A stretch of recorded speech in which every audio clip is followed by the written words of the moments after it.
Ladies and gentlemen, my name is Shane Harris, and you're cordially invited to this very sweet Victory Monday here on the Third and Long podcast.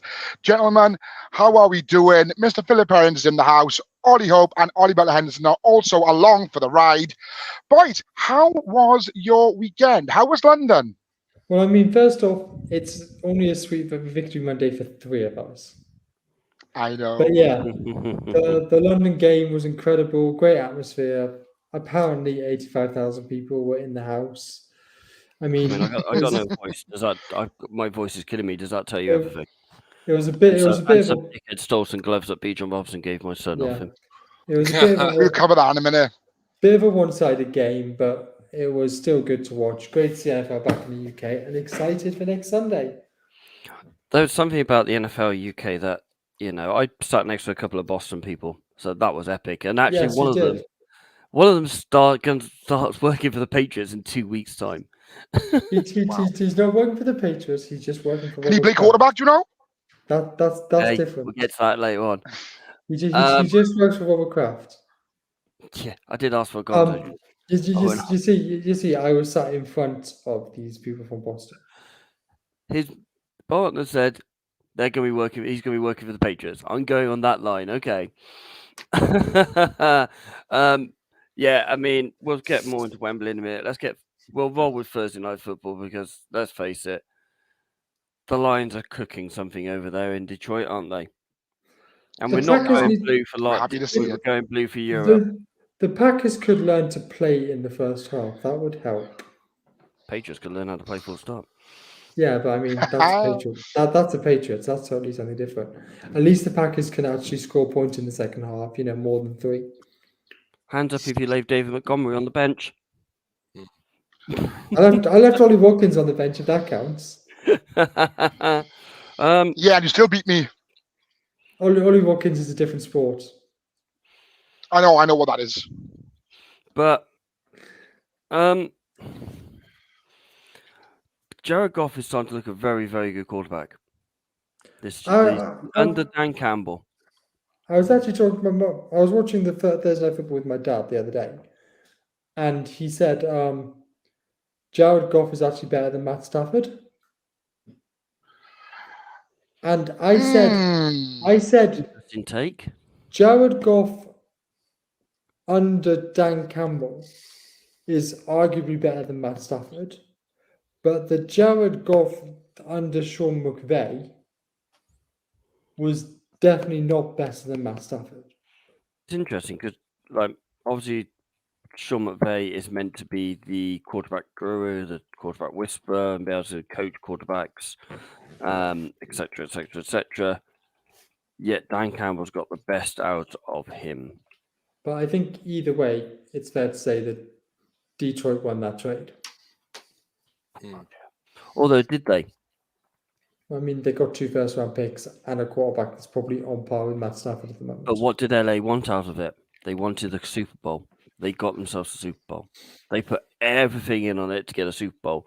I mean, teachers extraordinaire down the bottom right-hand corner there will have something fully on to say that. I mean, they wanted a Super Bowl. They got a Super Bowl.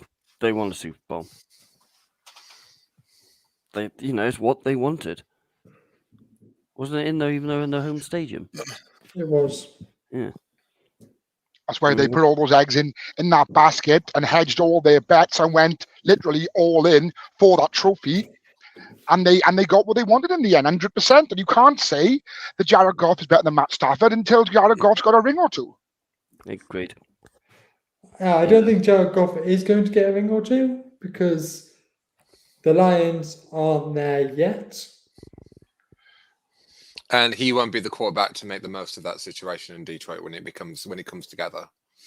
Yeah, I mean, I think Matt Campbell is a coach that could get Jared Goff to that holy grail. I'm just wondering. I know this is going a bit off topic, Ollie, but while we're talking about quarterbacks, do you think Mac will be quarterback of the New England Patriots this time next season? We'll get to that when we get to New England. Not yet. Or was there a certain quarterback currently playing in South California that you'd like? We'll get to that when we get to it in a bit. So there was only one person who sat to the left of me who went Green Bay to win. Do you want to give us a reason why, Mr. Hope, they failed? Because they didn't score. Because they didn't score any points in the first half. That's why. So On they point twin scored 3. prizes. Sorry, they scored 3 points in the first half. My bad. It cost me a bet I even too, think they were the first team on the board as well. because I had both teams to score a touchdown in each half. So cheers, Jordan Love. Cost me 40 quid. He Cheers, did score. Jordan He Love. did score a touchdown. He had a pick 6, didn't he? Yeah, 2. Well, he had 2 interceptions. Yeah, 2 interceptions. Was there? Yeah, only 2 interceptions is Ollie's dream. Jesus. Mac Does he owe only you gave money away- or something? Where you going on? Jesus. Mac only To be gave fair, one away. I sent him a text saying, "How hard can I go in on Mac?" And he said, "However hard you go in, I'm going in harder." So I took that as go in as much as I like. Boys, Your boys, boys, your boys, I thought- response was, "I won't, thank you." No, I believe that was about whether I was going to compare Mac to Tua. All right, boys, put your handbags down. Anyway, Sam Laporta. Oh yeah, the he's Yes, rookie Sam tight Laporta's end. good. What was it? Was he the second round pick in the draft? I'm going to say he's starting to look like the best tight end that's come out of this class. I know it's week 4. It's difficult to say. I think Luke Musgrave might have something to say about that. What? But he didn't do a lot. He didn't do a lot against Detroit. Yeah, 1 yard. Yeah, but he's looked, Exactly. If you take away that game, he's looked good this season, Musgrave. Musgrave has looked good because he's good pass protection. His protection has been excellent. If we look at Sam Laporte's last 2 games, his the last 3 games against Seattle, 63 yards, Atlanta was 84 yards, 56 yards against Green Bay, and he's had 12, 17 receptions. That's not a bad average at all. He's averaging. I can't. Oh, there is. They don't show it on that page. Averaging 14 yards a game. The carry so far. He's looking a good quarterback, a good tight end. If we can compare him to Musgrave, 49 yards, 25 yards, and 50 yards. And 50 of them was against Chicago. Even Chicago made Russell Wilson look good for half a game. Oh yeah. Yeah, I mean, are Detroit the real deal? Are they going to push for an NFC divisional championship game? Because I got to say, yes. I think they're now pretty much a lock to win the NFC North. Yeah, they're the best team. I mean, just look at their competition. You've got Green Bay. Not convinced by them at all. I'm not convinced that Jordan Love is remotely they're even their midterm prospect, a quarterback. Minnesota are just embarrassing. I mean, I know they won the weekend, but they barely beat the Panthers. And the Bears are, again, just a joke, like an absolute joke. So Detroit are emerging as not just like the best of a bad bunch, but the best, with the rest being a bad bunch.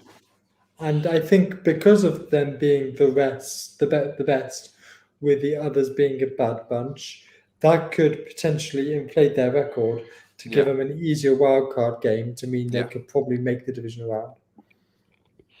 Yeah, I mean, you could end up seeing Cowboys, who are probably the third best team in the NFC. Yes, Detroit, sorry. Niners and Eagles possibly in the same half of the table. 1 and 2, yep. Yeah, in the same half of the draw. So it's going to, anyone could beat anyone on their day, and it's starting to show that now. Detroit are having their day more than most other teams in the league at the minute. Right. I can think of some teams that are maybe having their day more. Right, speaking of a there's day... only 2 teams that are undefeated. Speaking of a day, gents, do you want to talk us through the London game? Oh, yes. Fire off, Mr. Hope. Shall we? So, can we just talk about Cisco first? Andre Cisco. Dong dong dong dong. Oh, right. I thought what you meant. I thought he was doing the halftime show or something. Because every time they said that's what went through my head. Mr. Perez. Every time they said Cisco, I was like, Jumps like a truck. Every time. At one point, I even said to Ollie, "Can we call tomorrow's episode Dumps Like a Truck?" Switch again. Had to be Sweet Caroline, mate. I mean, yeah, I mean, him and Josh Allen were superb. And so was Denarius Williams, who actually got the pick six, The who pick was six. a brilliant pick as well. I mean, I'm just looking at the stats now. Josh Allen had 3 tackles and 3 sacks. Yeah. And which is kind of incredible. And I didn't realise this until I looked at the box score actually. But Jonnu Smith had a bit of a game, didn't he? Yeah, he never did that in the 2 years in New England, did he? The absolute pleb. Yeah, 6 catches for 95 yards, 33 long. We put a poll up yesterday after the game, and it was won by B. John Robinson. He was our player of the week. I'm going to mention it now. So, yards. after the game, he had more than that. He had 137 Yeah, so yards. that was just his yards. rushing. Yeah. So, after the game, fair play to the Atlanta fans. Obviously, they've just been lost. They've been absolutely spanked to players, sorry. And the players were giving away their gloves, giving the towels. Koo gave away his cap. Superb. Noah was at the front, as they were, with a, I didn't even know he was there. And Bijan went to go and give him his gloves, and some bloke literally just grabbed him off it. And Noah said he had them in his fingertips. And it's like, not being funny, but you don't take them from a kid. Doesn't matter, if it's 11-year-old, 12-year-old, 13-year-old, or 5, 6, 7-year-old. It's like, it's wrong. I mean, I hope Atlanta do. I've tweeted them and all that as well. So maybe Bijan sees something. If it does, it does. It doesn't. But I hope that bloke feels really guilty. I really did, because it's despicable. You've taken something away from a kid. As I said, but that's going straight on eBay. Ollie Bear, did you hear something similar happened with a Bolton goalkeeper not so long ago? I think he gave his shirt to one of the fans, and a YouTuber took it off him or something. And then he had such bad press, he took him out and done all this for him. I know the thing my mind went to was Jermaine Beckford at Preston North End with the I believe Jermaine Beckford went in like the playoff semi-final final, gave his shirt to a kid, and then it was filmed that somebody snatched it off him. I don't remember anything happening to Bolton, but I know there are a couple. Send a video with that. I'm sure it did. There are a couple of Bolton YouTubers. Was it that Fogden kid? Because he gets on my nerves. Yeah, that's who it was. Yeah, I couldn't think of his name. That's right. I mean, moral of the story is, don't be a twat towards kids. Yeah. If somebody's given something to somebody else, let them have it. Exactly. One thing about this crowd, it's been similar since probably the Euros now. Sweet Carolina. Mm-hmm. So there's a vote for the games. Yeah. The little man next to me, or the big man next to me, went for Sweet Home Alabama. There was another song which I'd never even heard of. But Sweet Carolina won it, and listen to this crowd. Just before, do you know where the Sweet Caroline whole sports thing came from? No idea. So it was actually started by the Boston Red Sox years ago. They've been playing Sweet Caroline for years. Yeah. And now it's become like England's football song, England women's football song, and now it's played at like every cricket game ever. Every NFL game. Yeah, I mean, I filmed it last year, but I know you've got a video of it this year. Listen to this crowd. Roll VT. The crowd singing Sweet Caroline as we begin the final quarter. Jacksonville trying to keep things going, build on this lead. We try and roll these things, and then it does that. We tried it before, didn't we? And it worked because we checked, and it stopped. So basically, the crowd was singing Sweet Carolina for a good another minute and a half. Stopped well into the first game. I'll put it up on our social CC. It just shows how good the UK fans are. It really does. It shows the highlight of the fans. It reminded me of when the German fans that were singing "Take Me Home, Country Roads." That was Germany last year, wasn't it? Yeah. Yeah, looking forward to that one.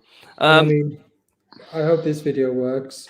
Go for it. I managed to get a video of one of the touchdowns, so I'll show that now.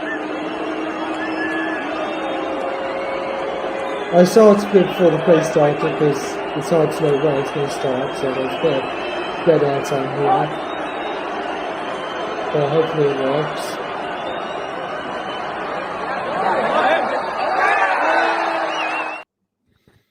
To be fair, it's the only thing that Ridder did right that game. And that was London scoring a touchdown in London. I was going to say, Phil, as a media teacher, do you want to analyse that video really quickly for us? Yeah, mate, it's a massive L right there. We mentioned it off there. If one of my GCSE students, or even one of my A-level students, or even like a child who can actually walk and talk at the same time, gave me a video clip of someone filming it via portrait instead of landscape, I would have instantly failed them on the spot, berated them in front of the entire class, and made them do it again. But I'm not here to be Mr. Parents tonight. Well, I'm here to be the critical thinker. I've never taken media or film, so that's not an excuse. That's literally filming 101. Like, yeah, you woke up and chose violence today, didn't you? Just quickly running through the stats. Ridder was 19 for 31 for 191 yards, 3 for 1 TD, which we just saw, and 2 interceptions. Trevor Lawrence was 23 for 30 with 207 yards with 1 TD. Both weren't great, if we're being honest. I mean, Etienne looked... And Etienne's a weird one, because I always think he has a good game. And I look at the stats, and I'm like, no, he didn't. He has flashes of brilliance that could be something. I mean, Bijan's different class. Did you see that one early grab of his? Yes. That was brilliant. I mean, Bijan Robinson is different class. He is absolutely brilliant. I absolutely hate the fact that they're not using Carl Pitts, and I don't get it. And they're not really. I mean, yes, Drake London had 7 targets yesterday with only 3 receptions, 28 yards, but I don't think they're utilizing them right. And I think it's kind of a case of Desmond Ridder, and I kind of think it's a case it's the play calling as well. So can it not be like a combination, because you Desmond Ridder, the jury's not looking good on him. The play calling in Atlanta is suspect at best. We've already got a very strong connection between Ridder throwing to what's his name? Who's the wide receiver that you just? Drake London.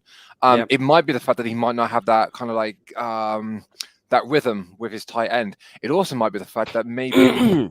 I mean, I'm not throwing any shade at Carl Pitts because I rate him quite highly as a player, and I mentioned this a couple of weeks ago, but it might be that he's not particularly well liked by his team. Maybe he's young quarterback. I'm just putting it out there. I've mentioned before with playing with players that I actively didn't like, and so I wasn't surprised if the ball didn't go to them. Like my quarterback, I did not like my quarterback whatsoever at university. So I was not surprised when he never threw the ball to me, because didn't like him and he didn't like me. So my first year of my first years did not look great. My question is, as a tight end, did you maybe not block for him that well? It was kind of it was we would never actively try and hurt one of our players, but it was suggested in a few offensive meetings, or in a few WhatsApp groups, I should say, that to let in training our quarterback get absolutely dilled by the defense, because he was not liked at all by the team, which is weird for a quarterback, and also a self-made captain of the team to be universally despised by all 52 members of the roster. Was he a Bo Callahan? Yeah. No, how many of the teammates turned up to his 21st birthday party? I mean, we gave him a nickname that I can't say online for numerous reasons. Private chat. Yeah, in private chat, and he was just universally despised, and so it's actually genuinely.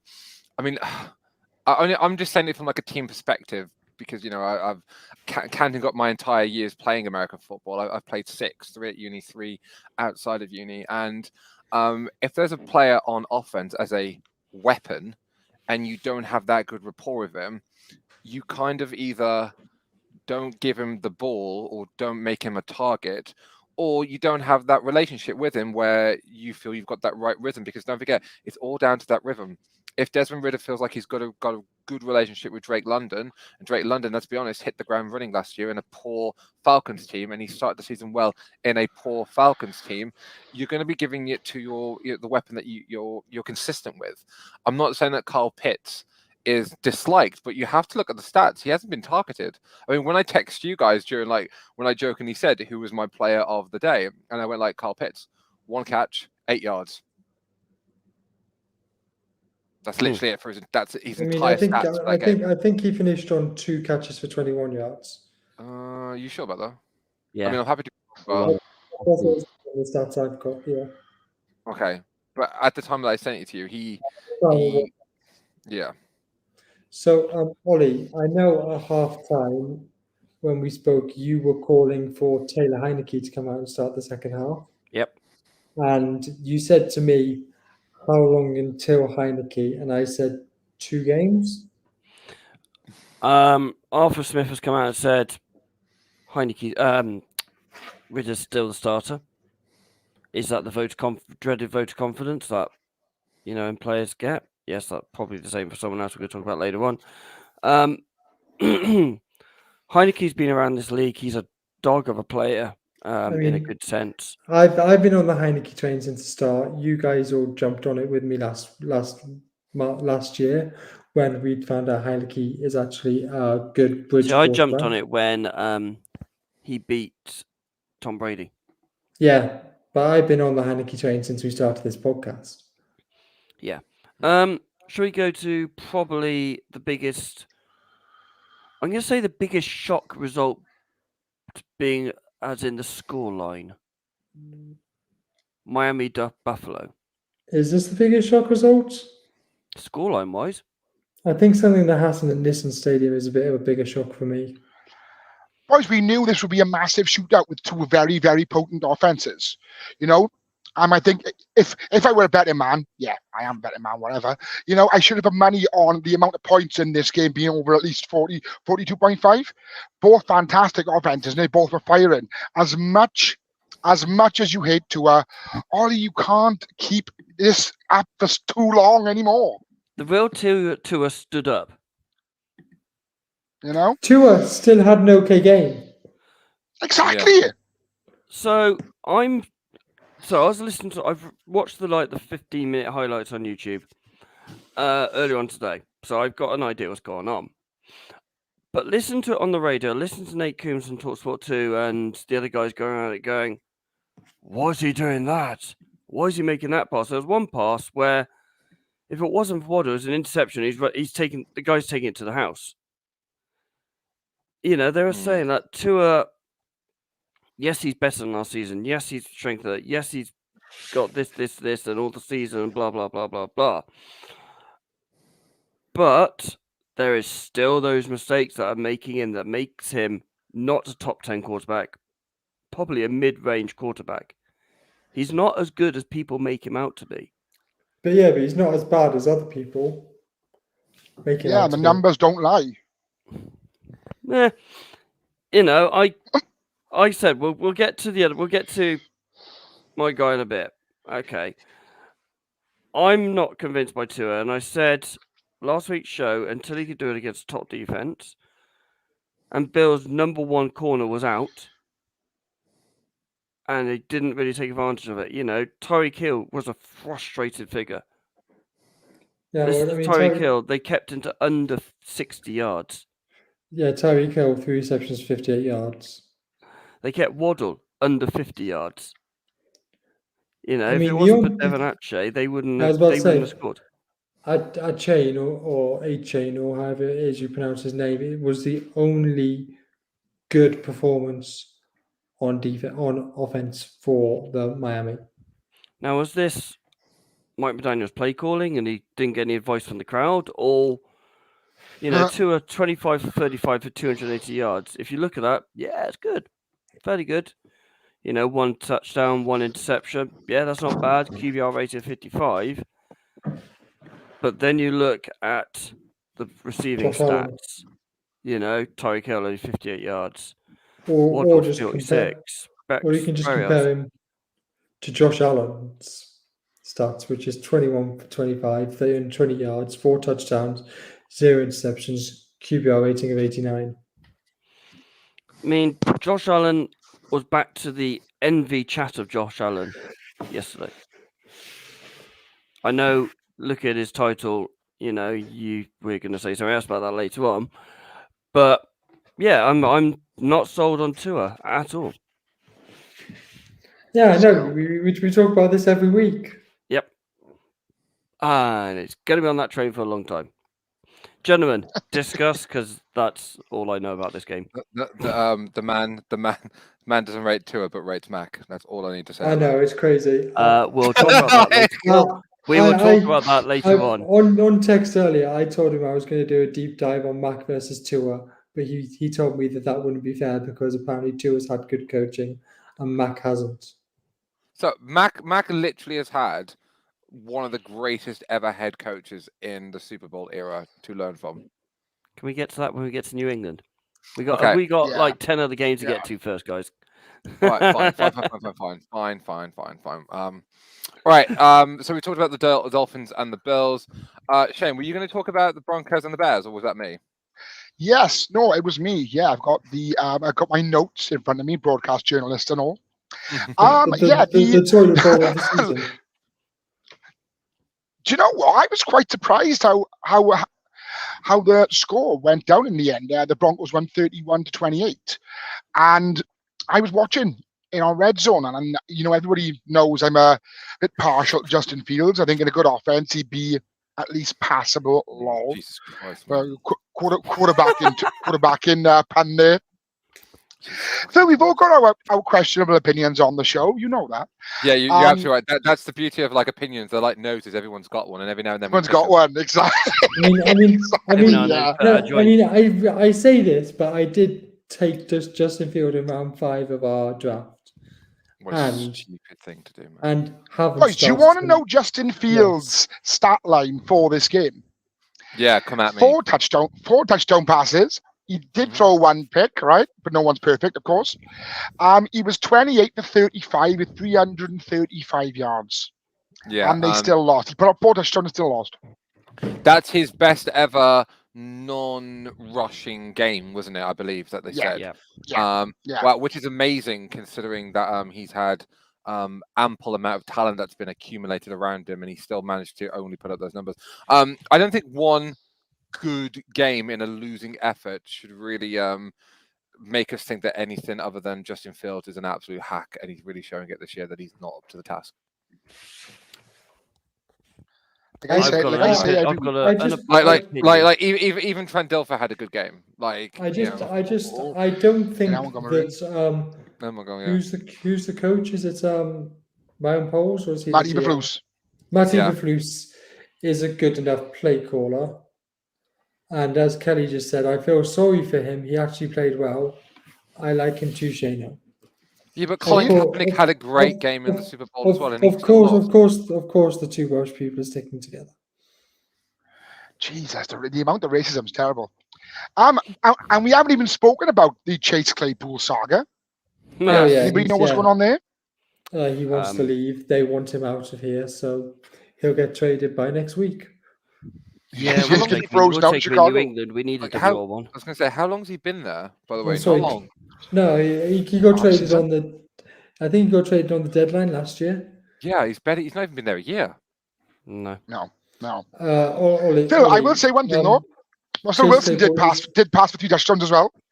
Yeah, he did. I mean, we literally had a front row ticket to Tank Bowl 2023, and I didn't really learn anything different from these two really bad teams. Let's be honest. I mean, yeah, Justin Fields had his best passing game in the NFL, but he still hasn't been great all season. The Bears, despite going in quite large and bringing in a lot of talent to help support him, they're still 0-4. And the Broncos are just in cap and talent hell, where, yes, they beat the worst team in the NFL. Slow clap.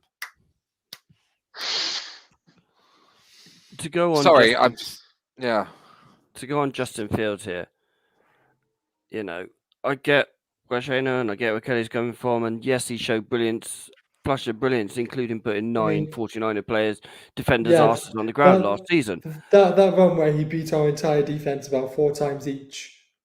But take out Pat Surtain, and you've got basically a college level defense. There's in a that lot. Broncos defense. Just what That we're talking defense about. is horrid. A lot of 49ers fans on Twitter want the Niners to trade for Pat Surtain. I still think that's a possibility. Let's remember that the power of us last season clamoring for CMC, and then it happened. So I don't think there's no smoke without fire. And we need a DB because And which John always the gets bloody picked. club. And which always gets picked on like a little Yeah, kid because he's getting not bullied. good. Out of interest, do you actually have the cap space, or do you have the Yes, we have capital, loads. as in the draft capital, so you can give up stuff? We have picks and we have loads of cap space. We've got cap space that wouldn't be an issue for 2 years, and we get our first rounder back. And let's be honest, a first round for Pat Surtain, yeah, I'd take it in a heartbeat. Yeah.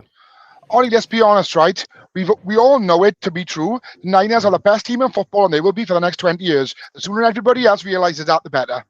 See, I knew you'd all come around to it. It's indoctrination. Fucking. No. Phil, the brainwashing has finally worked. I know. No Who's got it chance. better than us? No one. Be purple and black, no chance. The subliminal Mr. brainwashing has Ravens, worked. You Yes. beat down a second-rated Cleveland's team without a Deshaun Watson. Yes, we did. Fantastic display. This is my time to shine, baby, and you're not going to ruin it. Yeah, we beat the Browns, our AFC North rival, 28-3. It was a lovely day for the AFC North yesterday, especially being a Ravens fan. We are officially top of the pile. Lamar Jackson ran for 2 and passed to the best tight end in football, Mr. Mark Andrews, for 2 touchdowns as well. Twice, that's what I meant, twice. The potentially maybe top 5 tight end. Don't be daft. Maybe. I want someone while you were drinking, I do. Don't be daft. No, I was don't, going to say, like, yeah, defending and there was line no... fans. I mean, there was no Deshaun Watson to speak of. The best tight end in football is currently dating Taylor Swift. What? Yeah. Tony Gonzalez? Yeah, we'll get into that in a minute as well. Yeah, so as I said, I'll get this quickly out the way so everybody else can have their say. Yeah, we won 28-3. I think we played really well. The Browns were poor. Lamar Jackson got sacked a couple of times as per usual. I think they're a completely different side without Deshaun Watson. Completely different side. I think if he was there, it would have been way more competitive. Oh yeah, 100%. But I'll take it. I'll take it. 2 seconds, Ollie, and you can have it. It's all yours in 2 seconds. We're 3-1, and we've got the rivalry game next week against those horrible towel spinning people. We'll see how that goes. Go on, boy, take it away. You beat a Browns team without Deshaun Watson and without Nick Chubb. Aye. That I feel like even the Bears. There's could 20 do points that. off the board there straight away. Yeah, I feel like the Bears could do that. I feel like I know it's great. It's great that you won, and you can only beat what's in front Even the of you. Patriots could win them without. But I Deshaun feel Watson and Nick like Chubb. most NFL teams and possibly some college teams too could probably beat the Browns without their 2 best players. I mean, Don't take this away defensive side of from the me. We ball. lost 20 last week. Don't take this away from me. And I think Myles Garrett got crocked quite early in the game too. Yeah, I mean, he had 2 tackles, 1 sack. He got to the QB 3 times. And left the game. Defensive side of the ball, though, Cleveland are a very good team. They always, always do well. Good to see Carl Van Neugel out there for you guys yesterday, which is good. Yes, he did. Yes, he did. Can we talk about our 3 picks as well? Geno Stone, Kyle Hamilton getting his first professional interception, and Brandon Stevens as well. Ollie's just As you were. dying in the Sorry, bud. background. As you were. CJ Stroud is going to be the best quarterback in this draft class. I disagree. Shadow of a doubt. I disagree. I disagree.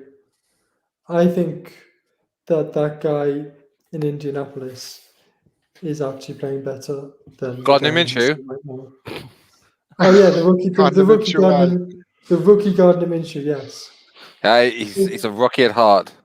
The guy Guys, who's been. discuss. I'm actually talking about the guy who's stopping Gardner Minshew from having his starting job. Oh, you mean the guy that didn't win any of his games?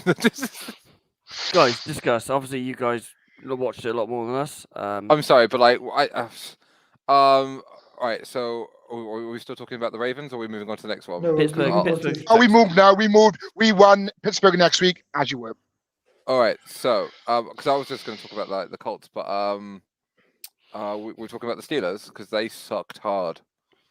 Matt Canada. No, you're on the needs- Colts now, Phil. Oh, Matt sorry. Canada- We went to the Steelers. Sorry. Pittsburgh, Yes, Houston, mate. 1-2. Steelers Texans. Yeah, that's what I'm saying. Matt Canada needs to go. Yeah. That's all I'm going to say about the game because I didn't really see it. But Matt Canada needs to go. Yeah, I mean, you're going to be playing Pittsburgh without Kenny Pickett. He's going to be taking some time on the sidelines now with an ACL injury. Yeah, and I'm not, and I don't think what's his name, Trubisky. Trubisky is good enough. I mean, I think his ceiling peaked in Chicago, then Chicago ruined him like they do to any good quarterback. They haven't had a good quarterback since Jim McMahon, and that was nearly 40 years ago. Jay Cutler. Oh no, I'm sorry. Jim McMahon won a Super Bowl and he was blind.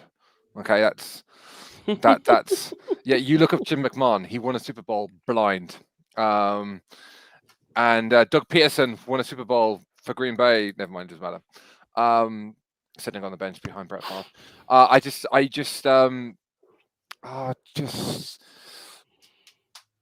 Yeah, what were we talking about again? Steelers and Texans. Sorry, my mind's gone blank. Yeah, the Steelers are weird because you would think that they would actually be better than they actually are. And I thought it was interesting when I think he came out after the game. Head coach, my mind's gone blank. Tomlin came out, and did you see his little press conference where he said that there's big changes coming to the organization after the start of the season? Yeah, I don't think he's leaving, but I think there's going to be a huge shift in terms of coaching structure. Yeah, I don't see Tomlin leaving. He's been there for way too long. I think Tomlin might be heading towards his first losing season as head coach. Yay! But it has been coming. Let's be honest, it has been coming. They've been very lucky the last 2 seasons. You know, Big Ben somehow scraped them into the playoffs. Somehow. Yeah. I think that's more of the team wanting him to finish his game in the playoffs, his career in the playoffs. They were 9-10. No, 10-7 last year. Yeah, 9-8 last year. I think it was 9. I think it was 9-8. 9-8. That was it. Last season. They've been very, very lucky in a few years now of just about getting on a winning record. Just. And they don't do free agency. Like their organization is built on bringing in for the draft, and if they do it, it's never like a high-profile signing. It's very like low-key and players that are slightly over the hill or kind of like on the downside of their career. So the Steelers are probably reaping what they probably have deserved. For not continuously, keeping at the top in terms of high-end draft picks or free agency. So I could see this being, them finishing maybe with a losing season or a 500. Well, it won't be a 500, but like just I can't see them ending the season strongly. I want to say something. High pick this year. Yeah, I think them and Atlanta are about the same. Atlanta, obviously, they've got TJ Watt, Mika Fitzpatrick. They've got a couple of really good players on defense in TJ, Mika Fitzpatrick. And they have George Pickens and Najee Harris in offense. Yeah, and they've got Najee Harris and George Pickens on offense. Pat Fairman, the tight end, I actually really like him. I think he's a really good tight end. But the play calling suspect, the quarterback, everyone's a bit on him at the moment. They can't put it all on Najee and Pickens. Najee went for 100 scrimmage yards yesterday. Pickens only went for 25 yards. But let's give credit to the Texans. Oh my God, yes. Because I know Pittsburgh aren't great, but the Texans actually played well. I mean, Nico Collins went for 168 yards and 2 touchdowns. CJ Stroud is looking like a 4 or 5 year vet. I said this to Ollie in the group chat. He's looking like the the third-year quarterback. Max looking like the rookie. Mm. Putting it there. Minnesota. They won a game. finally Yeah, got the a dub. Vikings are on the board at last. Yeah. So Minnesota do what Minnesota do best and win a one-score game. Bad. I'm sorry, it was a bad Can game. Jefferson They move? didn't- Can Jefferson move teams so he actually gets what he deserves? Might win something. Yeah. This is very much. This feels very much like the Pittsburgh Steelers situation, where you had a team that has peaked, and now they're on the downside of that peak. So, I mean, let's not overlook the Vikings, regardless of how we feel last year. I mean, they had quite like high-scoring games. They finished with a deceivingly good record going into the off season, but 13-3, I think they were. yeah, exactly. But like, remember some of those games they were behind or they were close. They were close games. Like they didn't blow out, and when they lost mean, huge. If you reverse all the one-score games last season, Minnesota finished 4-11. Yeah. What So was it? 14-3. Yeah. 14-3. I think they so were. their season last year was ended deceptively strong. And again, it sounds daft when you say that, like when you said like 14-3, it was deceptively strong. But let's be honest, it was. And they've started the season exactly how it ended when they got put to the sword in the playoffs last year by a team that we're not going to mention right now. But it's kind of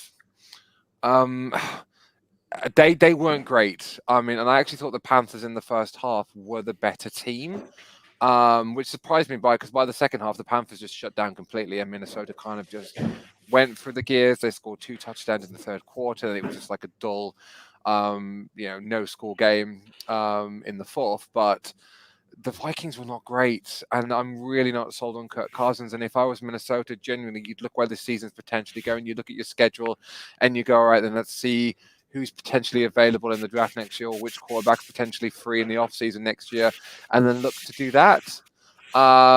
Because if they play their cards right, they could end up with Aaron Rodgers and then get to an NFC Championship game where they lose to the Saints. So it potentially could fall the exact same way. But yeah, I wasn't sold by the Vikings. I'm sorry, Vikings fans. I have a lot of love for the purple, but they won 21-13, but they didn't play well. And I guess that's a sign of a great team when you win when you don't play well. But the Vikings have not played well for 4 consecutive games, and they've lost 3 of them. Total scrimmage yards of 265 yards for the Vikings. Yeah. Total scrimmage yards for Carolina, just shy of 300. 287 and yards. Bryce Young threw for 204 yards. So it's the score is deceptive. Guys, you can't talk about this game without mentioning the Panthers' first touchdown. Anybody see it? I don't remember seeing it. Sorry, Shana. Wasn't it? It was a 99-yard pick six by Sam Franklin. Absolutely electrifying play to start the game off. Yeah, I remember hearing it on the radio. They drove it down the field really well, Minnesota. Kirk was playing really well. I can't remember how they described it, but literally, apparently Kirk would try to throw his body on the line just to stop the pick. I do actually remember. I have seen this now. Kirk did try and make a tackle and failed. Yeah. So yeah, I mean it's crazy. It really is. I really thought Anthony Richardson was going to win his first game on, have his first drive-winning game. Oh, can I just give a quick shout out in this game to the announcer of the way he did Puka Nakua's last touchdown. Go on then. So he went Puka Matata. It means no worries for the rest of today. It's a problem-free Rams victory. Puka Matata. That's disgusting. Very clever. He was singing it. He properly went for it. It was great. Trust Ollie to notice the Disney song in that. All right. Speaking of Disney, and we didn't mention it because you guys were at the game, but have you managed to see any of the Disney Toy Story stuff? Yeah, I see clips. It looked brilliant. They showed the touchdowns on the Disney Cliff halftime on the scoreboard. Yeah, Okay. they look brilliant. Yeah, because I was switching 2 and forwards backward. Well, 2 and forwards from it. And I quite like it. I quite liked it. I would love to see it obviously a little bit more advanced when you get used to it more and more. But I thought it was quite good for a bit of a I feel like imagine. if it's successful, they're going to bring it forward with other Disney movies too. I think can so. believe Yeah, that. I can see it. Did you You know, see Get the Incredibles involved. the Jags touchdown was it was Williams' touchdown was basically Toy Story. So he's turned around, all the defensive team were doing things, and then he turned around, and all the defensive team suddenly stopped and fell to the floor. Oh yeah. So obviously knew that was coming. It's brilliant. Discuss more of the games, gentlemen. Discuss Colts Rams. All right, so I'm very. I mean, I hate the Rams with a passion because naturally I'm going to hate them, but I want Anthony Richardson to succeed in the NFL, and I think he ultimately will. However, whilst he is still on the same team that has Gardner Minshew II, I cannot overlook the fact that Minshew has won 2 games for the Colts and Richardson lost. Sorry, man. Can I really interrupt really quickly? Oh no, please don't. I was on a roll. Tre'Davious White has torn his Achilles and is done for the season. Out for the season. Oh, that's tragic news. Can Anyway, I just interrupt you quickly to remind you that Gardner Minshew is not a wrestler. He is an NFL player. Although he does but look Minshew like Mania, porn star. brother, is running wild. He does, man, and I would love him to lay down that smack on a defense. But that's literally look as it is, all right? Anthony Richardson has had 2 starts as a quarterback in the NFL, and he has lost both games. Minshew has played 2 games for the Indianapolis Colts, and he has won 2 games. So the Colts sit at a cool 500, and I can't help but look and go, well, the team has won with Minshew, and it has lost as Richardson. Why are we still persisting in starting this very raw but yet talented quarterback when Minshew is right there ready to go, and he has won already with that same offensive unit? So I love Minshew. I have Madden 23 already, and I have already drafted. Is Madden 23 or Madden 24? The new 24. one. 24 now, bud. 24 now. Sorry, bud. yeah, my bad, mate. My bad. I already have Madden 24, and do you know what I did? I traded to have Minshew on the team. He's not my star, Brock Purdy is, but he's a great backup because if you know, when I'm blowing out those defenses, I want to bring in a bit of Minshew Mania, brother. Lay that leg drop, you know, like the occasional. So you're asking why is Anthony Richardson starting instead of Minshew? The answer, I think, is quite simple. Give the raw player with one of the highest ceilings in the NFL the experience, see he can get there. Maybe this season's a write-off, maybe next season's a write-off. But if you can get Anthony Richardson, who is probably one of the best athletes, if not the best athlete in the NFL, to a level which he could definitely get to, then that's why he's starting to get the experience. Gardner Minshew has probably a higher floor than Richardson, but his ceiling is so much lower. It's what Buffalo did with Josh Allen. You will make more money with merchandise with Minshew than you will with Anthony Richardson. I'm just saying there's so much you could do. Yo, you want to bet? You actually want to bet, brother? It literally will make it's pretty like having Gardner Minshew II on your team is like having Brady, like Mahomes, like Justin Jefferson. It's a license to print money. It 100% is, and we all know that the cult ownership only care about making money. So, and they got a player called Mo. Yeah, Mahoney. Mo. I wouldn't be surprised if they draft a player called Top Dollar as well to be in their offensive unit. But it's just, I just think, yes, I see where you're coming from, Ollie, and yes, I'm being slightly biased because I do really, really rate Gardner Minshew II. But if you just look at it from a team perspective, are you really willing to tank again? Because this isn't like the Chargers that had Phillips. This isn't the Chargers that had Wentz. This isn't the Colts, that had Matt Ryan, where they've had 3 very over the hill, end of their careers, picking up a paycheck quarterback. Well, you've got like Minshew, who is still in his mid-20s. Yes, you've got Anthony Richardson, who's in his early 20s. Yeah, Minshew's about 26, 27. Oh my God, I thought he was older than me. No. Yeah, okay, mate. I'm a star today. I'm a star, shows you off. Mate, there's only one person older than you here, mate. Gardner Minshew is 27 years old. I did just do a quick Google, and in that quick Google found that Anthony Richardson has actually sold the most jerseys of any rookie this year. I don't think that's true. I'm surprised. How many has he sold compared to Minshew, though? Let's be honest. I don't know. I couldn't find Minshew's numbers. Oh, there we go. Because it's probably about 2, and that's you and Shane. Oh, brother. Well, you know the score, but when you're NWO, you're NWO for life. You got him, boy. I can't know. I bought 3, mate, because one's coming to you for Christmas. Okay. It's about 7-1 in favour of Anthony Richardson. Is it? Yeah. Oh, that's not good. That's not good, brother. So it's pretty much right. So they've sold like 14 Anthony Richardson jerseys and only 2, and it's probably these 2 below us that's bought them. You should do. Did New Orleans Saints make a mistake bringing back or playing Derek Carr yesterday? No. Yes. I was going to go with yes as well. Discuss. I don't rate him anyway. Really so bring back. Yeah. Who else do they have though? That's their problem. You know, he wasn't. I'm sorry, but that's James Winston, Mr. Interception. Yeah. Oh, yeah, they have the interception machine, or the tight end that's trying to be a quarterback. He's got many turnovers as Greg. Honest to God, he have.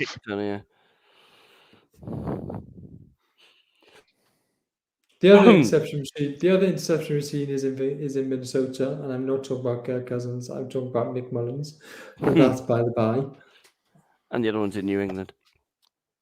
Picnic. Oh. No, they New England just don't have a quarterback.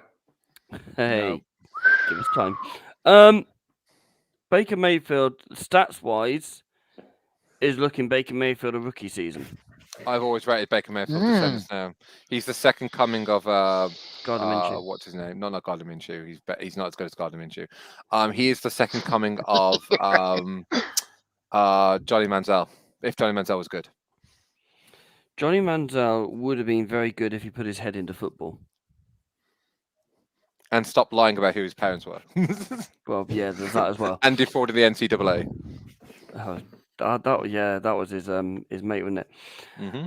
I'd always said, Tom Brady left that team in a very good state, player-wise.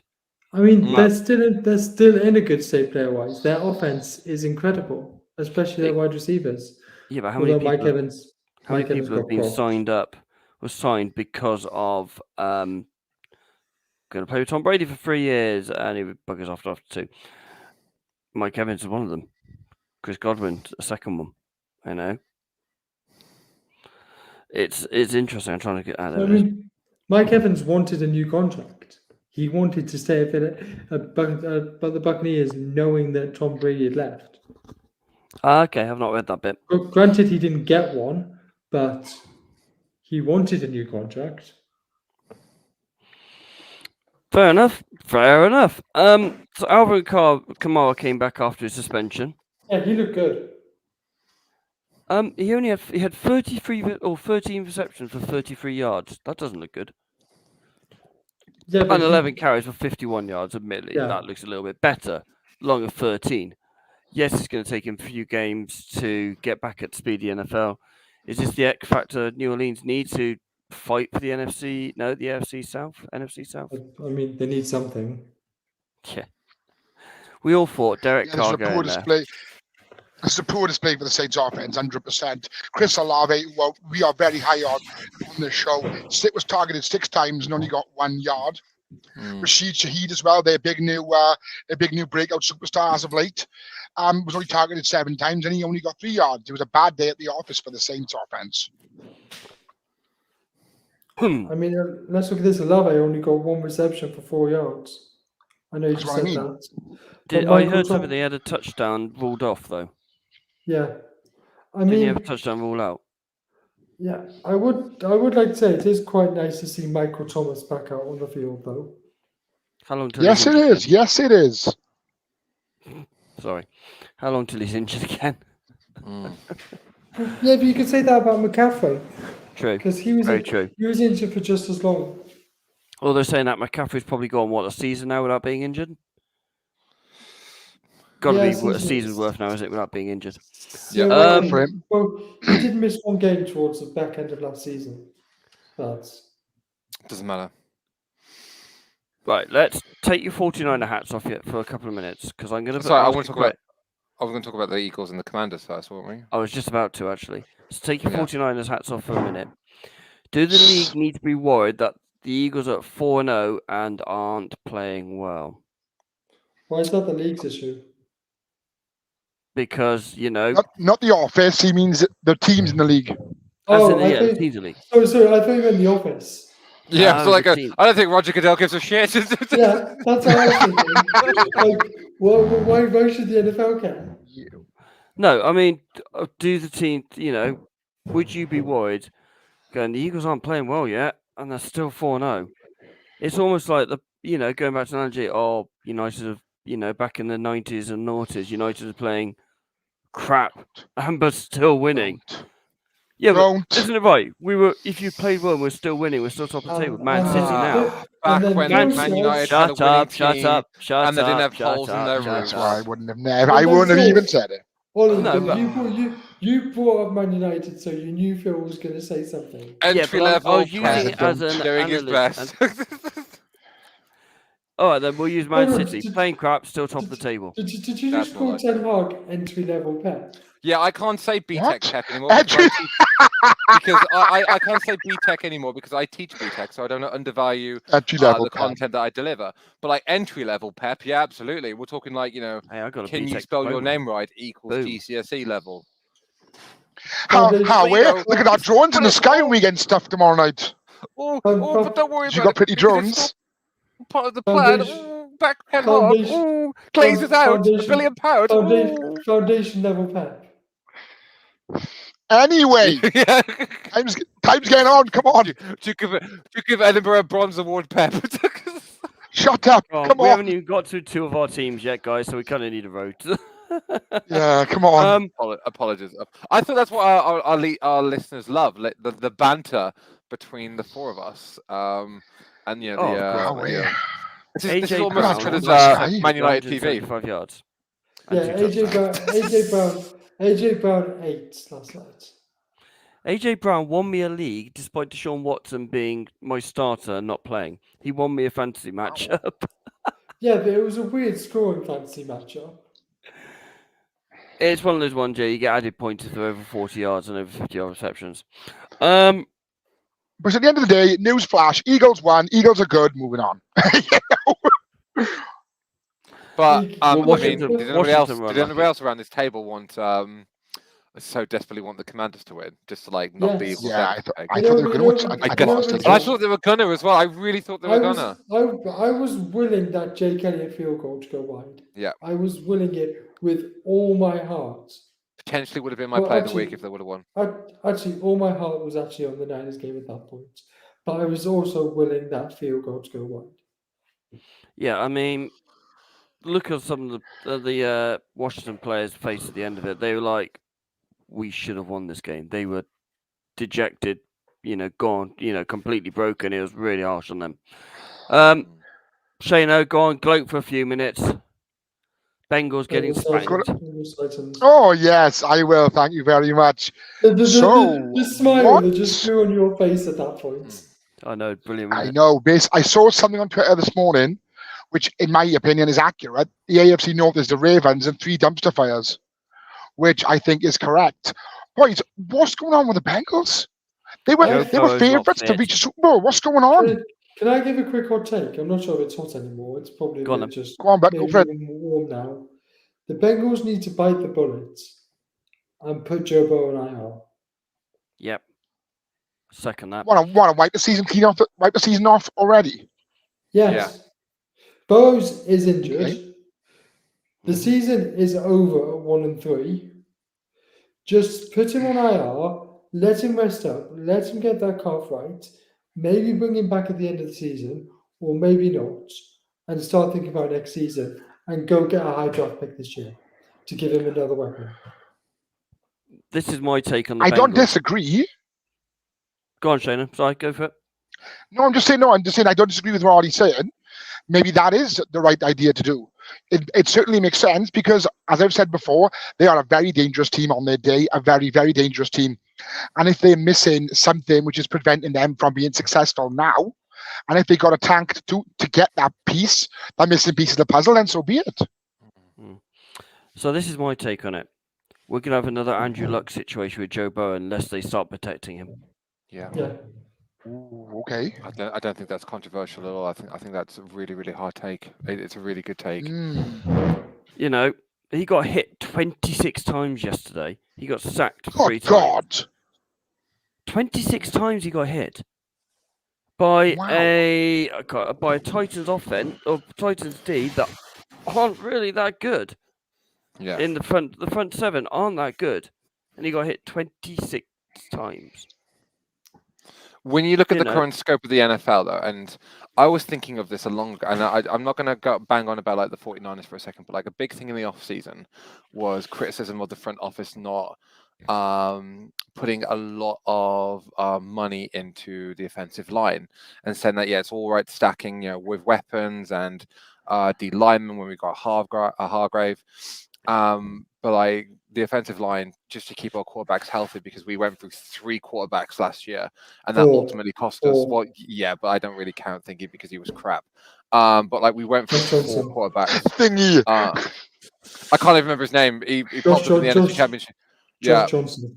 Yeah, appeared in the NFC Championship, depressed the living daylights out of us, and we never saw him again on an NFL field. But I generally thought about that, but I 100% agree that the Bengals really need to, because I think I mentioned it on Thursday, didn't we? About how in the Super Bowl and the AFC Championship game that 2 years in a row, Burrow was getting the living daylight beaten out of him, and it's already starting to have some form of knock-on effect with him. But I can't really think in the NFL, the Eagles probably have the best offensive line, but I think that's because they're so good at the play action because of how Hurts plays. I don't think they're good as in protecting him. I just think they very work well as a unit. coached in Philadelphia. I mean, you've got probably the best center in the league.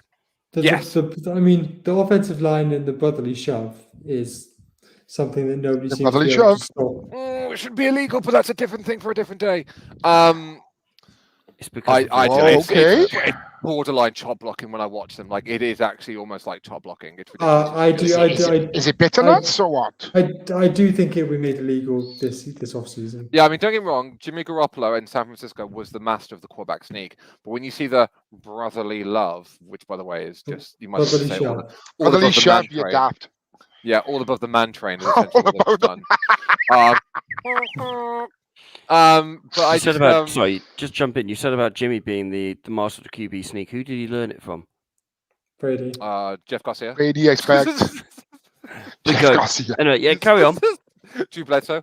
Brian Hoyer. Probably actually. But yeah, I was thinking there isn't really, other than the Eagles, but I don't think the Eagles are great at protection. I just think they're great as a unit, like you said, Ollie. But I don't think there is an absolute standout offensive line that's perfect at protecting the quarterback, with maybe, I can't really think of an exception. Possibly? Maybe the Chiefs, but then Mahomes has been hit, and Mahomes did not have a great time yesterday. Yeah, but that's neither here or there. But yeah, they desperately need to protect Burrow. Otherwise, that investment's going to go down the toilet very quickly, and it'll be an embarrassing investment. Shane, should we go down the pub and let these two talk for like a few minutes? No, please. I gotta finish my garlic bread, so I'm gonna go and I'm gonna finish my food while these pair waffle on about. I had to sit and watch you literally whack. I didn't do it that long. I think we have a 905 game to talk about before that, actually. No, you can talk about that game. I thought. Go on then. I thought you were 905 as well.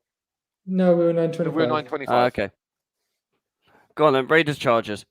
Oh my god, how bad are the Raiders? Oh my That- god. Sorry, John. That catch from Devontae Adams was good. The one Yeah. before Because him recorded Seen Devontae's that. good. Him and Jacobs are literally keeping the Raiders consistently on the board. Relevant. Keep him McDonald's in a job. O'Connell.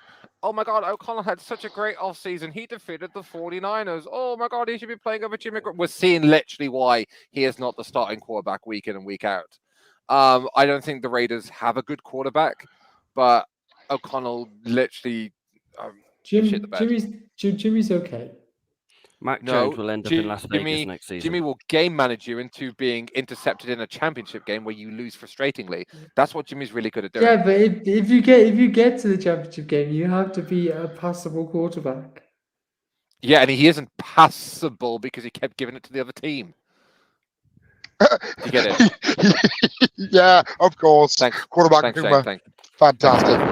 I just think the Raiders, again, like the Bears, like the Cards, like Minnesota, like New Orleans, they aren't a good team. I feel like it's just a rinse and repeat every time we talk about them. It's just they want to get rid of McDaniels, but they can't because Davis cannot afford Can't it. afford to. And the whole Chandler Jones thing as well is ridiculous and embarrassing. I will apologize to John for saying this, but you have to be impressively bad to lose to Brandon Staley. Who are 2-2? They are 2-2. Yeah, but I mean, the Vikings threw that game away. Literally, Kirk Cousins threw the game away. Yeah. But yeah, you have to be impressively bad to lose to a team like where Brandon Staley is actually trying to lose in the game. Well, they've got no excuse now. Justin Herbert's injured, and he's broken broken a finger in his non-throwing hand apparently, so he's going to miss a few games. Hey? So it's on his non-throwing hand. Get on with it. Yeah, but the reports are he's going to miss some time.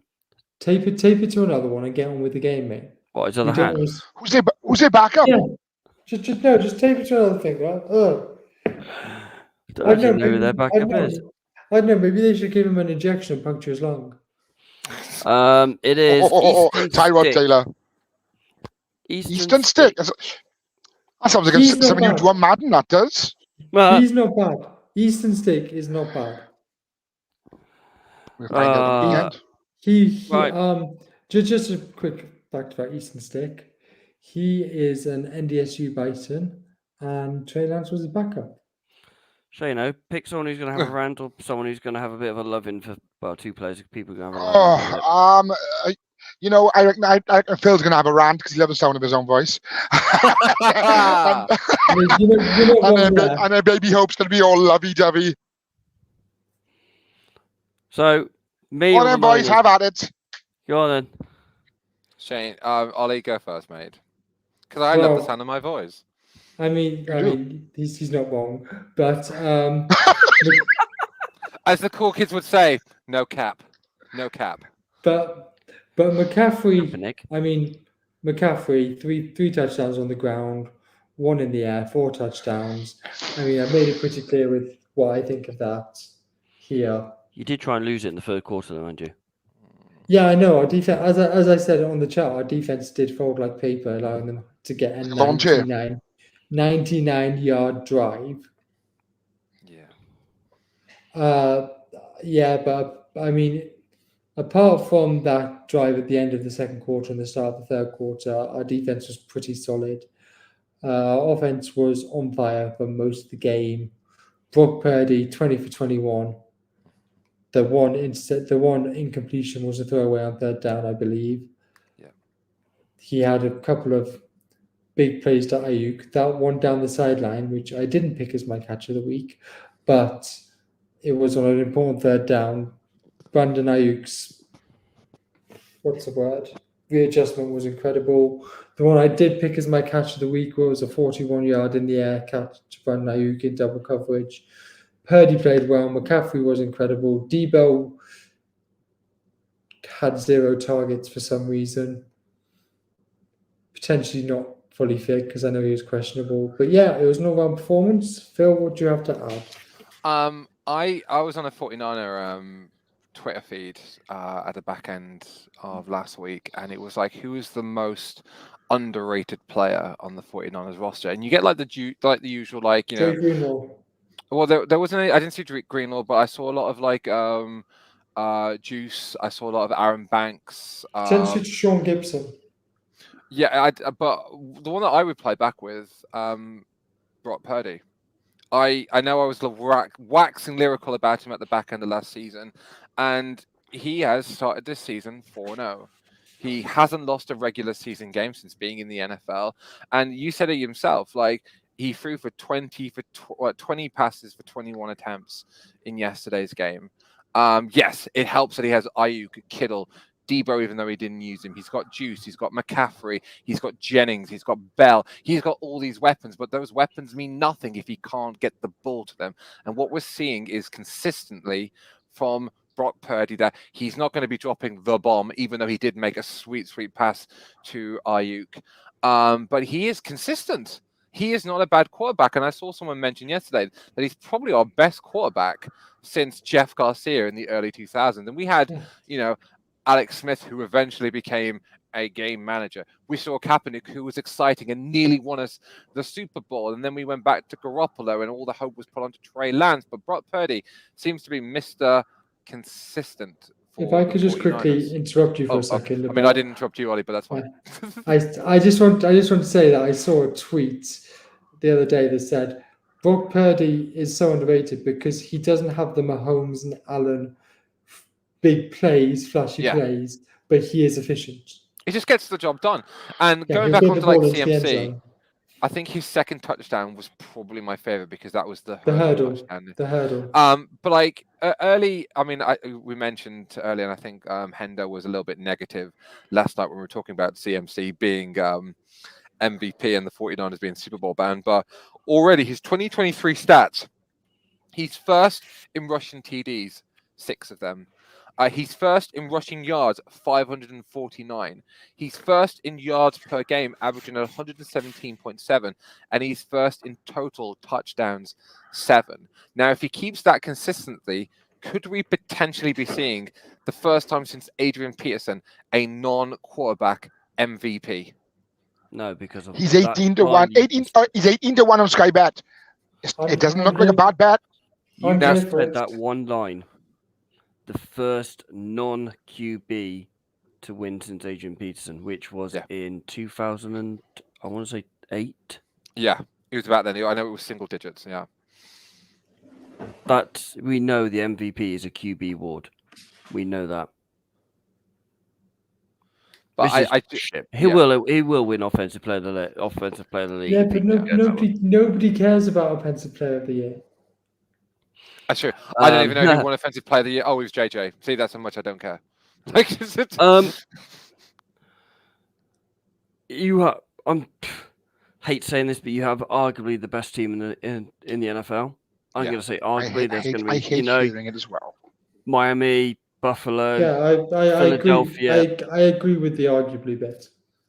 You know. Now, I mean, the thing that favors your argument and our argument, how we feel about the 49ers and how you feel about the 49ers, is that across the next 3 weeks, we have our ultimate tests. It's Cowboy week this week. And if there's one genuine team in the NFL that I look forward to but hate the idea of playing, it's the Dallas Cowboys, because that is our big rival. Like, forget the NFC West games, forget the Rams, forget the Seahawks, forget the Cardinals, not that they're really in a challenge anyway. Not since the 1980s. San Francisco versus Dallas is our biggest game whenever it is. I mean, many Super Bowls have been decided by the NFC Championship game between the 49ers and the Cowboys. 81, 92, 93, 94, 95. I mean, last year, the year before. So when it comes to San Francisco... So many iconic moments. Absolutely. You've got like the original catch. Tio on the star. Tio on the star. Dwight Clark and the catch, Steve Young getting the monkey off his back. Like, these are all iconic NFL moments. So us playing the Cowboys is terrifying to me because the Cowboys are good. And yes, they lost big to Arizona last week. And yeah, we beat Arizona this week. But the Cowboys are a good team. And if Dak is remotely mobile and the 49ers defense, we struggled against Dobson. I was really impressed with Dobson on the offensive side of the ball. I mean, he took that 91 drive. After we did that amazing special teams play to put them on the one, we then let them go 99 yards. If Dak is even remotely feeling mobile and unpressured, I fear that the Cowboys will put a lot of offensive yards on our defense. But at the same time, other than Micah Parsons, I don't really think the Dallas Cowboys could stop us offensively. Wilkes needs to put a QB spy in on every play. Yeah.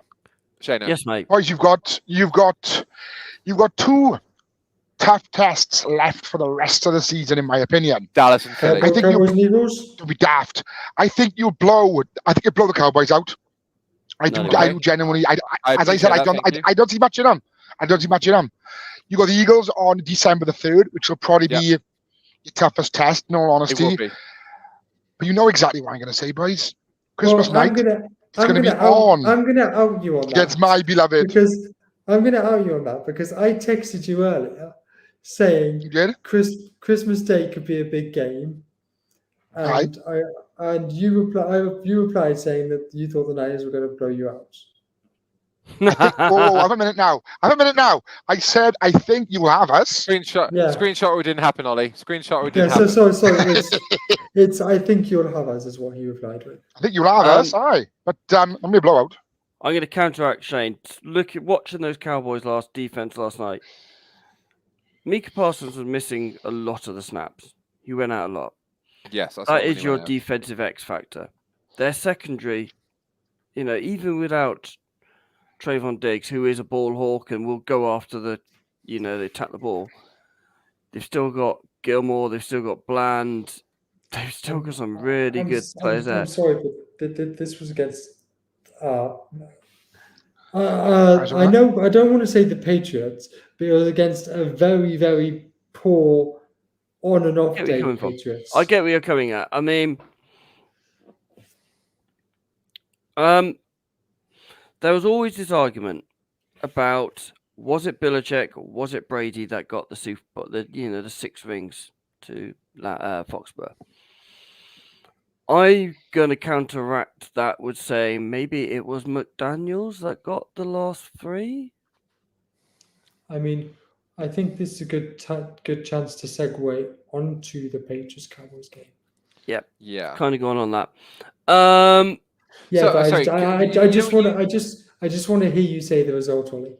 All right. Before you go into the result, going off the back of what you just said, though, Hendo. You said whether or not it was the Belichick and the Brady, who was who. Can it not just be an argument made that it was destiny that they both did what they did? Because you've got the defensive genius. Yeah. I don't think it was one or the other. I think it's genuinely Belichick's defense has never really changed, and even now, post Brady, 5? How long's Brady been out? 5 years of New England? 4 to 3. 3. No, it was 2 years and 2 years in Tampa. Jesus Christ. So yeah, you've got 3 years in Tampa, wasn't it? There's 3 years in Tampa. Yeah. Wasn't it ring out? No, it was. Tied. No, he didn't get a ring first year. It was a ring. No, he did. He did. Ring championship game, got beat because he lost before. Didn't he lose to the? No, he didn't lose to the 49ers. He lost to the Rams. He lost to the 49ers last year. He lost to the Rams. No, it wasn't the 49ers last year. Who did he lose to in the championship Rams. in the playoffs last year? Rams. No, not last year. Year before last, it was the Rams. The year the Rams won the Super Bowl. That's yeah. Did they even make the playoffs last year? Yeah. Yeah. Always. So going, Belichick, very, very good defensive mind. Undoubtedly. The best, but it's, he hasn't evolved. He hasn't changed his style of plays. He hasn't gone adapted. I'll get to Mac in a minute.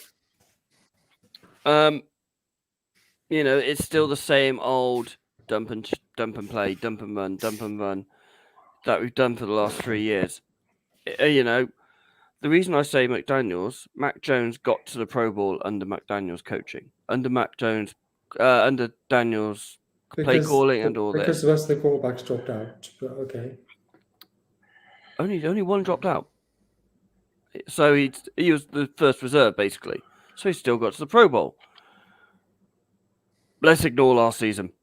Last season was, a dumpster fire of an offense with Patricia and Joe Judge, who's somehow still there. But he hasn't been coached, and he's regressed because of that. Let's look at the third-year quarterback. Bill O'Brien's going to ignite Mac. He's got the defense. I said earlier on in the pre-show that the offense is better. The play calling is better. There's a couple of ones going. Why are you not throwing it? Because everyone knows it. 1 yard you're going to run. You're going to try and run it. You're going to try and push it. Whatever. You need to the offense play calling is so much better under Bill O'Brien. But don't throw across your bloody body across the pitch. Twice.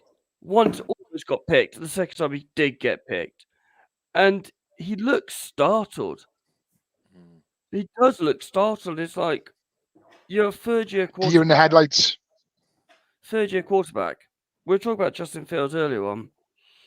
Out of the third-year quarterbacks, so the 2001s, we got Fields, Zach Wilson, Trevor Lawrence, Mac, Trask, and Mills, and Davis Mills. Trey Lance. Trevor Lawrence, take him out of the crowd. None of them are any good. Zach looked good. I know we're not going to talk about this today, but Zach Wilson looked pretty good. Yeah, that was last. He went toe to toe. He went toe to toe with the Chiefs last night. They said he had a lights on moment, but that was one game. Yeah, I'm not saying none of them have been any good. These third-year quarterbacks aren't good. Even broken clock is right twice a day. Yeah, exactly. Yes, he's back. He's not being coached last season at all. And I don't think he's being properly coached this season. You said Zappi had looked better when he came onto the game yesterday. His QBR rating was 19.4. Zappi's max was 14.9. So there must be a typo there somewhere. He's making bad decisions. He's underthrowing receivers. He looks shot of confidence again. He looks like he did under Patricia his first few games after injury, when he came back from injury too soon. He doesn't look like the QB he looked in his rookie season. In his rookie season, he looked like, you can get him to somewhere, you can get him to like regular playoff games, probably not a Super Bowl winning team. But out of the third-year QBs, Tua has Waddle and Hill. Trevor Lawrence has Calvin Ridley, Evan Ingram. Even D. Fields has bloody DJ Moore. And Cole Kmet. Jets are different because they all went there because Aaron Rodgers. He doesn't have any weapons. So that's a GM issue. Ollie, can you answer the question I asked you at the start of the show now? Go on then. Will Mac Jones be the quarterback of the New England Patriots week 1, 2024? He will be the starting quarterback for the Las Vegas Raiders. Big call. You heard it here first, folks. If Josh McDaniels is still the head coach in Las Vegas, he will be in Las Vegas. They paid Jimmy so much. I can't see that happening. You could still take Mac Jones on his rookie contract. He'll have 2 more years on his rookie contract. He will go to Las Vegas. That's what I think. He's better under McDaniels. He has struggled since,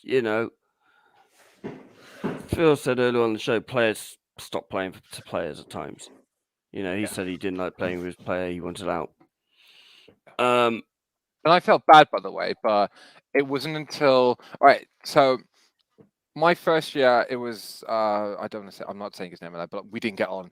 The team didn't very much like him. We tanked. We only won 1 game that year. Like, that's how bad we were. The second year, he's now still a really good friend of mine. His name was Matt Aston. And he came in as a rookie quarterback. he instantly overtook and became QB1, and we became really, really close mates. Like we really, really came. He came to my wedding. I'm still pally with Matt. He's amazing, and I would have done anything for him.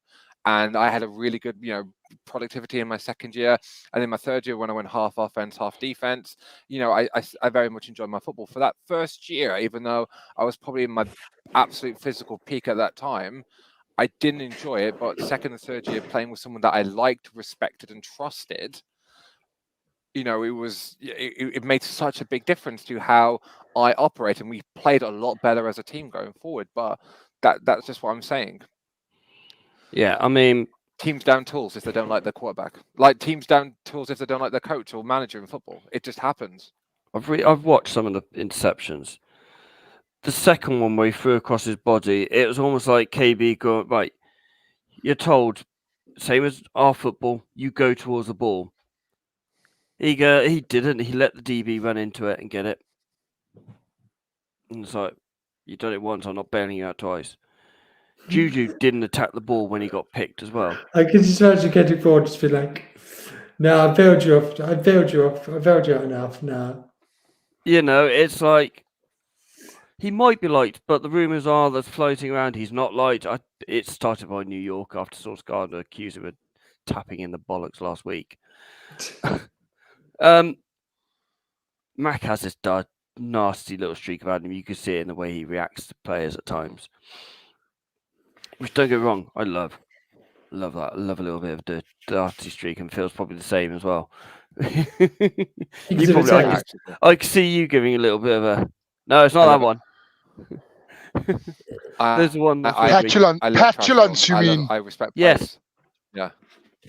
But I love it. I am such a petulant player. I am a sore loser, but I'm a worst winner. I don't think we're much liked by these two on the group chat when the Niners win. Oh God, no! I mute the chat. Week. Although sometimes I throw a couple of. Every week we just keep winning. I just throw some lighter fluid into it just to like stoke the fire a little bit more because it's quite funny. But going back to the original, going back to my time, I think it is time to Bill to hang up his whistle. I really do, and step out of the GM office. Yeah, I mean, I was texting you this morning, and you were very critical of Bill, saying he's a bit of a dinosaur when it comes to football. It is. He is. These last 3 years are now kind of tinting his dynasty, his legacy. He could have been up there with John Madden. He could have been up there with.